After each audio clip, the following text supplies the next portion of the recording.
Les jardins de Louis XIV sont composés de 3 pôles. Un côté nourriture, c'est le potager de 9 hectares pouvant alimenter 1500 personnes. Un côté divertissement, loisirs, ce sont les bassins, l'orangerie et les parcs. Un côté consacré pour les animaux, composé d'écuries et d'un coin dédié aux animaux exotiques qui devait montrer la richesse et la puissance du roi Soleil. Le fondateur des jardins. Le fondateur de ces jardins est le nôtre, un paysagiste et architecte né en 1613 à Paris le 12 mars et mort en 1700 à Paris le 15 septembre. Il a vécu 87 ans. L'axe du Soleil à Versailles. Le nôtre partagea le jardin en 2 parties autour de l'axe du Soleil.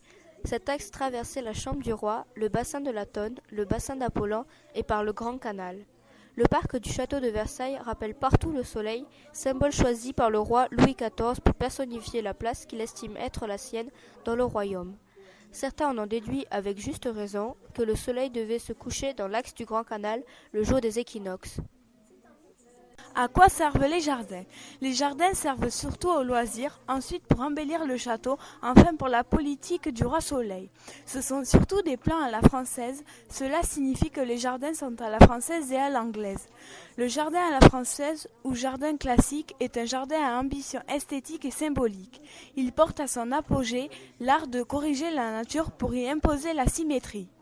Le côté nourriture, c'est Lacantini qui a fondé le potager de Versailles, couvrant une surface totale de 9 hectares. Il se compose surtout de fruits et de légumes et a été construit à la française. L'orangerie est le bosquet d'Encelade. En contrebas du château, l'orangerie de Versailles est enfouie sous la terre. Flanquée des escaliers des 100 marches, elle assure la stabilité des terrains. Cette situation originale la rend d'une étanchéité parfaite. Elle fut réalisée en 2 étapes et on utilisa les vestiges du premier bâtiment pour maintenir le second. Devant l'orangerie, le visiteur peut admirer les parterres de broderie qui viennent d'être restaurés dans leur état le nôtre. Le bosquet de l'Encelade a été construit en 1677. Au centre de celui-ci se trouve un bassin rond où montre une statue monumentale signée Gaspard de Marcy. L'œuvre représente Encelade, le chef de la révolte des géants. Pour le punir d'avoir voulu escalader des rochers pour atteindre l'Olympe, Jupiter déclencha une pluie de pierres.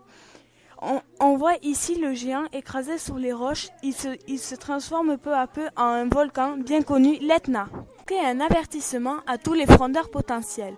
Les bosquets de Versailles étaient autrefois appelés chambres vertes. Formés d'un véritable dédale d'allées, leurs grandes haies cachent des bassins, des jardins, des théâtres de verdure, créant ainsi un espace calme et intime, contrastant avec l'allée royale. Lors de sa création par le nôtre en 1665, ce bosquet est d'abord conçu comme un simple labyrinthe, traditionnel dans le jardin à la française. Les bains d'Apollon. Les bains d'Apollon, créés par le nôtre dans le style à l'anglaise, remplacent un premier bosquet, appelé bosquet du Marais, créé par Jules Hardouin Mansart entre 1705 et 1706. L'œuvre actuelle est due à Hubert Robert, qui l'a aménagé entre 1776 et 1778. Ce bosquet met en scène, dans un décor romantique, 3 magnifiques groupes sculptés représentant les soins prodigués à Apollon et à ses chevaux après leur course diurne. Le centre de la grotte renferme le groupe d'Apollon suivi par les nymphes. Le dieu ainsi que les 3 nymphes sont l'œuvre de Gérardon.